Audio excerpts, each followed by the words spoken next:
नमस्कार दोस्तों, स्वागत है आपका एक नई वीडियो में। आप देख रहे हैं टॉपिक डिकोडर्स। भारत की रक्षा क्षमता को नई ऊंचाइयों तक पहुंचाने वाला एक ऐतिहासिक कार्यक्रम था integrated guided missile development program (IGMDP) of India.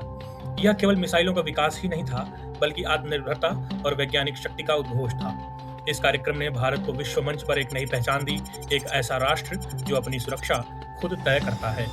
IGMDP ने भारत की रक्षा नीति को बदल दिया और इसे आत्मनिर्भरता की दिशा में अग्रसर किया।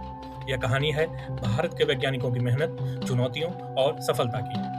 सन 1983 में डॉक्टर APJ अब्दुल कलाम के नेतृत्व में इसकी शुरुआत हुई। उस समय भारत के पास आधुनिक मिसाइलें नहीं थीं और पड़ोसी देशों की शक्ति बढ़ रही थी। सरकार ने DRDO को यह जिम्मेदारी दी और वैज्ञानिकों ने इसे राष्ट्रीय गौरव का मिशन माना। IGMDP का उद्देश्य था सतह से सतह, सतह से हवा, हवा से हवा और एंटी टैंक मिसाइलों का विकास। यह कार्यक्रम भारत की रक्षा नीति का आधार बना। इसकी शुरुआत होती है पृथ्वी सीरीज के साथ। 1988 में पहला परीक्षण किया जाता है।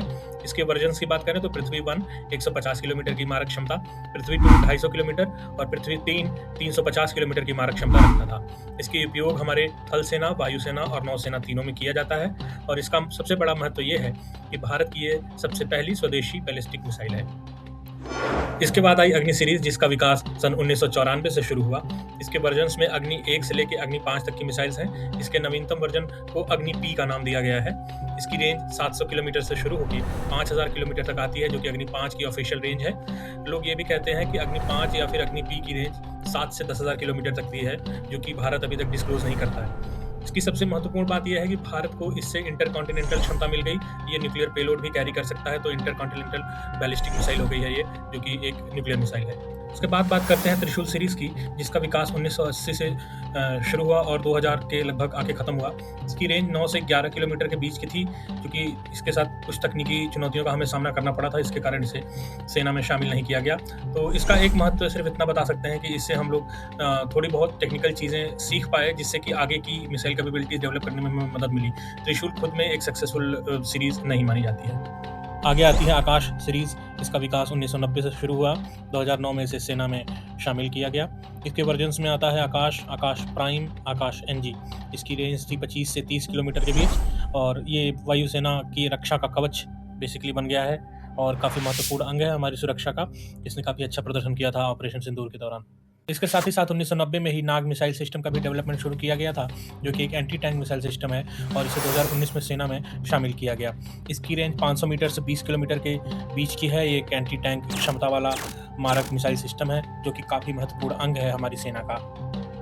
तो दोस्तों, IGMDP ने भारत को विश्वसनीय डिटरेंस क्षमता दी, जिससे भारत की सुरक्षा और मजबूत हुई और पड़ोसी देशों को स्पष्ट संदेश मिला। भारत अब परमाणु क्षमता वाला मिसाइलों का मालिक था। IGMDP ने भारत को मिसाइल तकनीक में आत्मनिर्भर बनाया। यह कार्यक्रम डॉक्टर कलाम की दूरदर्शिता और भारतीय वैज्ञानिकों की मेहनत का परिणाम है।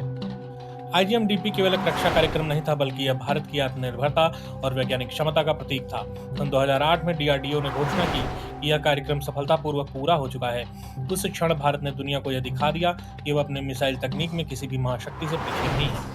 इस यात्रा के पीछे थे डॉक्टर APJ अब्दुल कलाम और उनके सहकर्मी वैज्ञानिक। उन्होंने सीमित संसाधनों, तकनीकी चुनौतियों और अंतर्राष्ट्रीय दबावों के बावजूद हार नहीं मानी। दिन रात प्रयोगशालाओं में काम करते हुए उन्होंने असंभव को संभव बनाया। IGMDP का प्रभाव केवल भारत तक सीमित नहीं रहा। इसने विश्व को यह संदेश दिया कि भारत अपनी सुरक्षा और तकनीकी क्षमता में आत्मनिर्भर है। इससे भारत की वैश्विक स्थिति मजबूत हुई और अंतर्राष्ट्रीय मंच पर उसका सम्मान बढ़ा। आज एक सामान्य भारतीय के लिए IGMDP का महत्व यह है कि जब वह अपने देश की रक्षा शक्ति की बात करता है तो उसे गर्व होता है कि यह सब हमारे ही वैज्ञानिकों की मेहनत से संभव हो पाया है। यह कार्यक्रम हमें याद दिलाता है कि आत्मनिर्भरता केवल रक्षा में नहीं, बल्कि हर क्षेत्र में होनी चाहिए। IGMDP की विरासत हमें प्रेरित करती है कि हम भी अपने जीवन में चुनौतियों से हार न माने। जैसे डॉक्टर कलाम और उनके साथियों ने कठिनाइयों को अवसर में बदला, वैसे हर भारतीय अपने सपनों को साकार कर सकता है। तो दोस्तों, आज के लिए बस इतना ही। अगली वीडियो में एक नए टॉपिक के साथ फिर मिलेंगे। तब तक के लिए धन्यवाद। जय हिंद।